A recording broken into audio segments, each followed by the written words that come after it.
Let's start with Hare Krishna Mahamantra. Hare Krishna, Hare Krishna, Krishna Krishna, Hare Hare, Hare Ram, Ram Ram, Hare Hare. Hare Krishna, Krishna Krishna, Hare Hare, Hare Ram, Ram Ram, Hare Hare.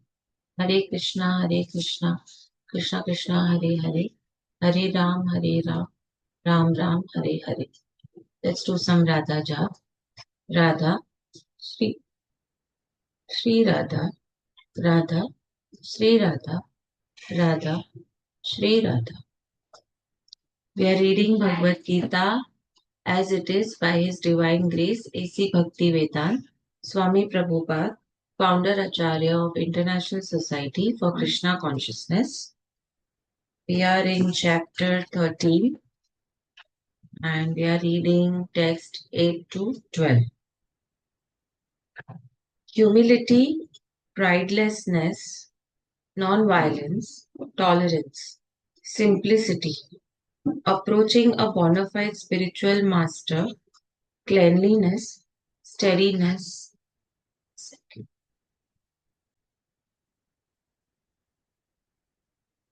approaching a bona fide spiritual master, cleanliness, steadiness, self-control, renunciation of the objects of sense gratification, absence of false ego, the perception of the evil of birth, death, old age, and disease, detachment, freedom from entanglement with children, wife, home, and the rest, even mindedness amid pleasant and unpleasant events, constant and unalloyed devotion to me, aspiring to live in a solitary place, detachment from the general mass of people, accepting the importance of self realization, and philosophical search for the absolute truth.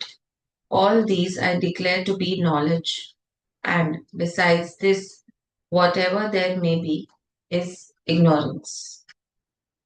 Let's read the purport.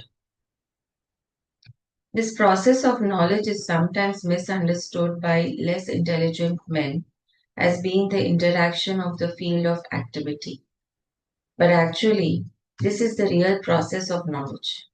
If one accepts this process, then the possibility of approaching the absolute truth exists.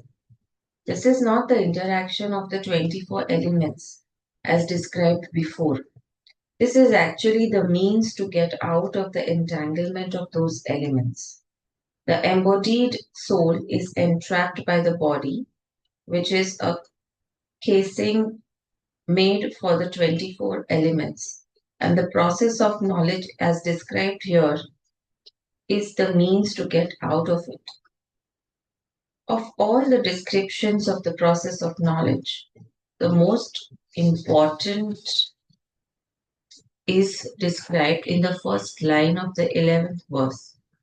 Mai Chananya Yogena Bhaktir Avyabhicharini. The process of knowledge terminates in unalloyed devotional service to the Lord. If one does not approach or is not able to approach the transcendental service of the Lord, then the other 19 items are of no particular value. But if one takes to devotional service in full Krishna consciousness, the other 19 items automatically develop within him. As stated in Srimad Bhagavatam 5.18.12, Yasyasti Bhaktir Bhagavati Akinchana Sarvair Gunais Tatra Samasate Suraha. All the good qualities of knowledge develop in one who has attained the stage of devotional service. The principle of accepting a spiritual master, as mentioned in the 8th verse, is essential. Even for one who takes to devotional service, it is most important.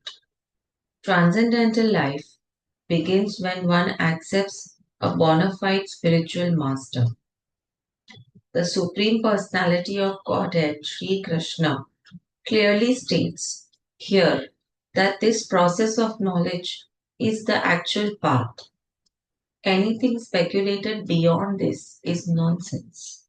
As for the knowledge outlined here, the items may be analyzed as follows. Yes, humility means that one should not be anxious to have the satisfaction of being honored by others. The material conception of life makes us very eager to receive honor from others. But from the point of view of a man in perfect knowledge, who knows that he is not this body, anything honor or dishonor pertaining to this body is useless. One should not be hankering after this material deception. People are very anxious to be famous for their religion, and consequently, sometimes it is found that without understanding the principle of religion, one enters into some group which is not actually following religious principles and then wants to advertise himself as a religious mentor. As for actual advancement in spiritual science, one should have a test to see how far he is progressing. He can judge by these items. Non-violence is generally taken to mean not killing or destroying the body. But actually, non-violence means not to put others into distress.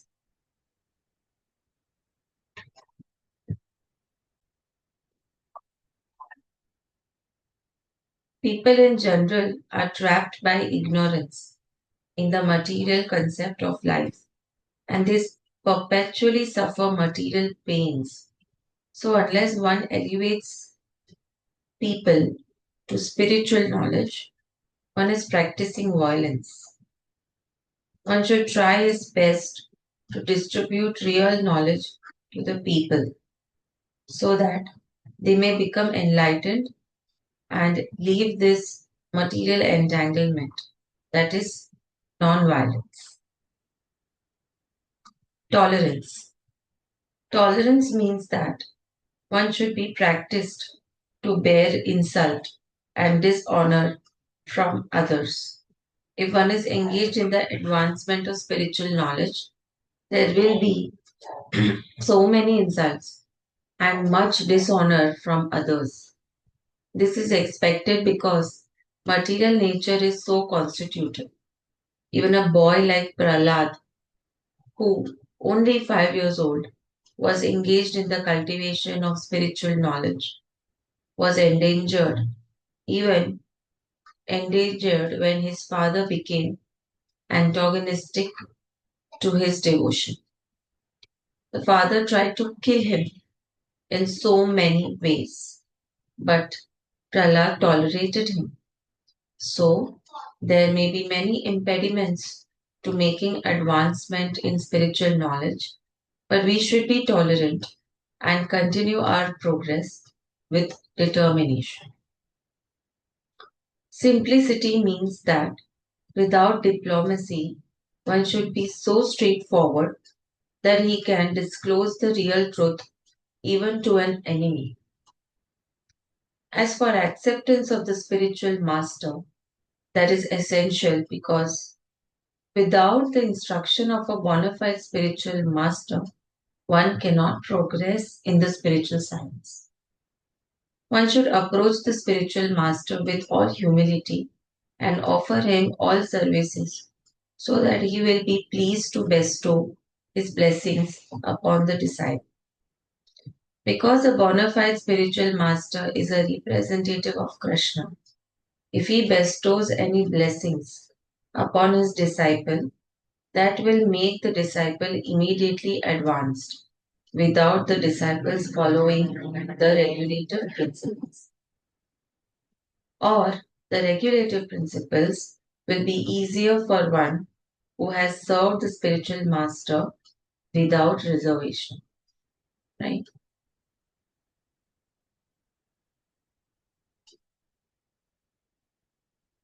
Yes. Second,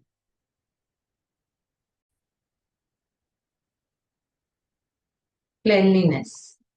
Cleanliness is essential for making advancement in spiritual life.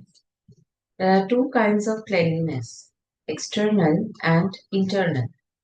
External cleanliness means taking a bath, but for internal cleanliness, one has to think of Krishna always and chant Hare Krishna, Krishna Krishna, Hare Hare, Hare Ram Ram, Hare Hare. This process cleans the accumulated dust of past karma from mind.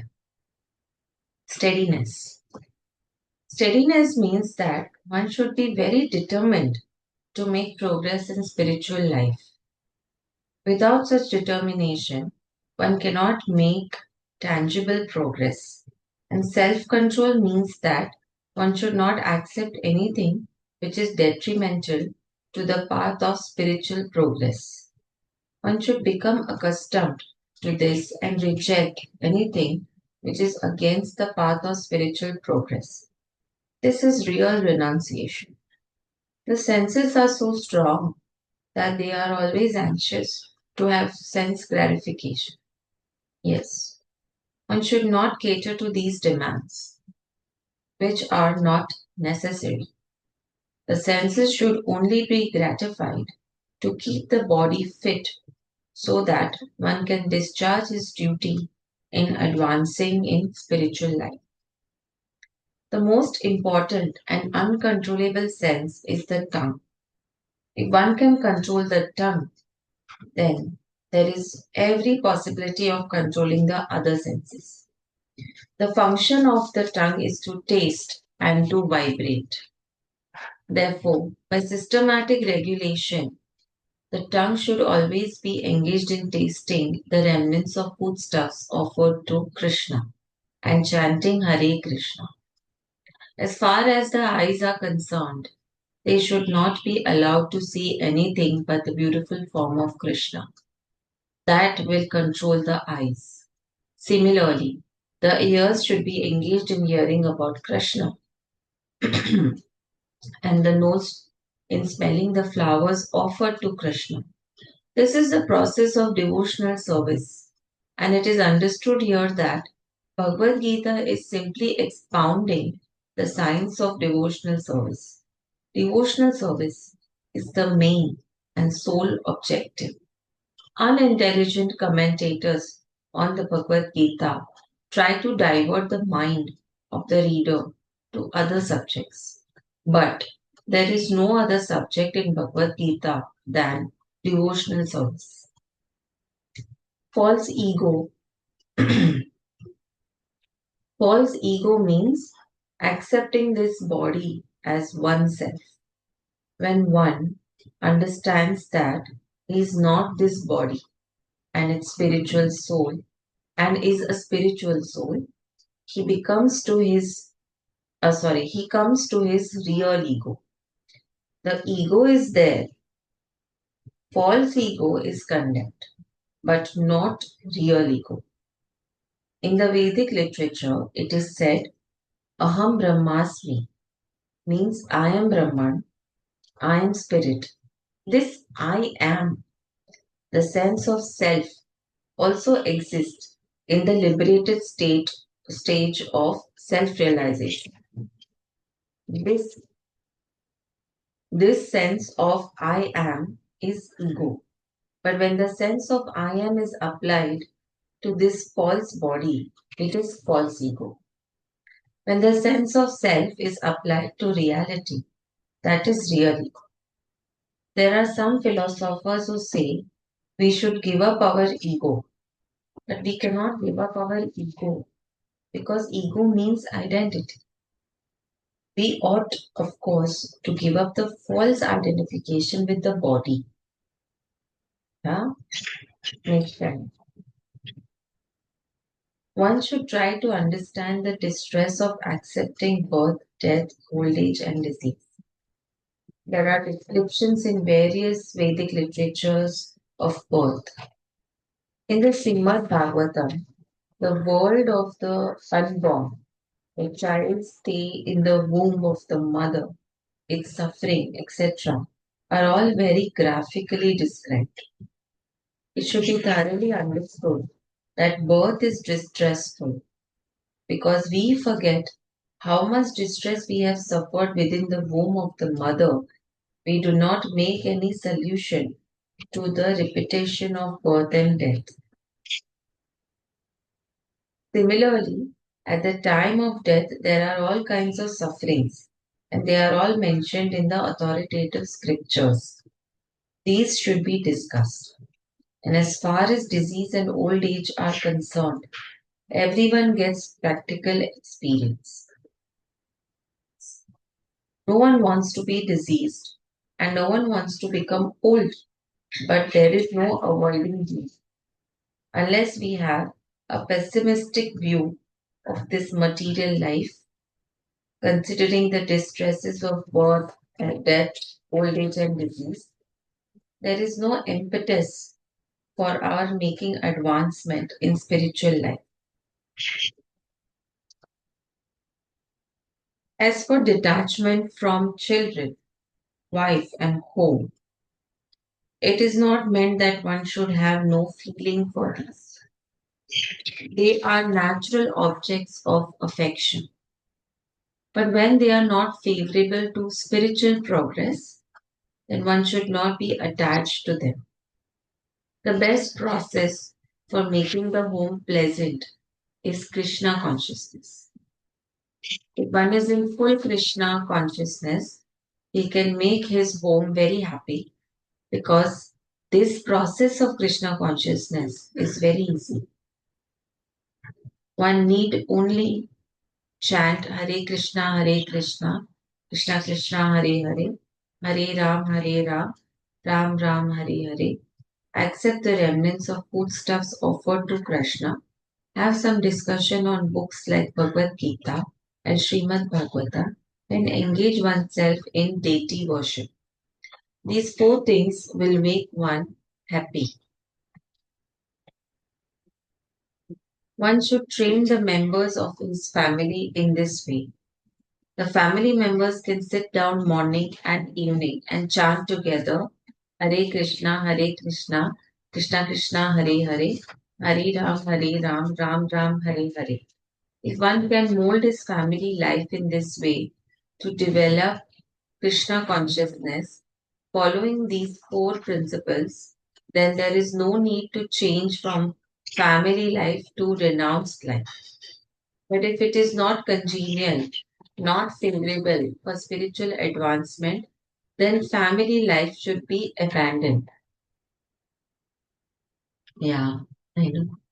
It is listening to Bhagavad Gita.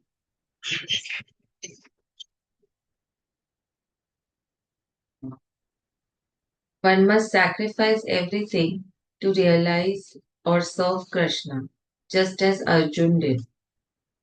Arjun did not want to kill his family members, but when he understood that these family members were impediments to his Krishna realization, he accepted the instruction of Krishna and fought and killed them. In all cases, one should be detached from the happiness and distress of family life. Because in this world, one can never be fully happy or fully miserable.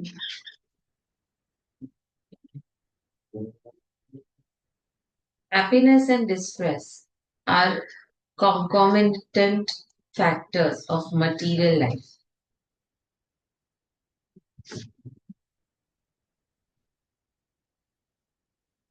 One should learn to tolerate as advised in Bhagavad Gita. One can never restrict the coming and going of happiness and distress, so one should be detached from the materialistic way of life and be automatically equipoised in both cases. Generally, when we get something desirable, we are very happy, and when we get something undesirable, we are distressed. But if we are actually in the spiritual position, these things will not agitate us. To reach that stage, we have to practice unbreakable devotional service. Devotional service to Krishna without deviation means engaging oneself in the nine process of devotional service. Sorry, which is chanting, hearing, worshipping, offering respect, etc., as described in the last verse of the ninth chapter. That process should be followed.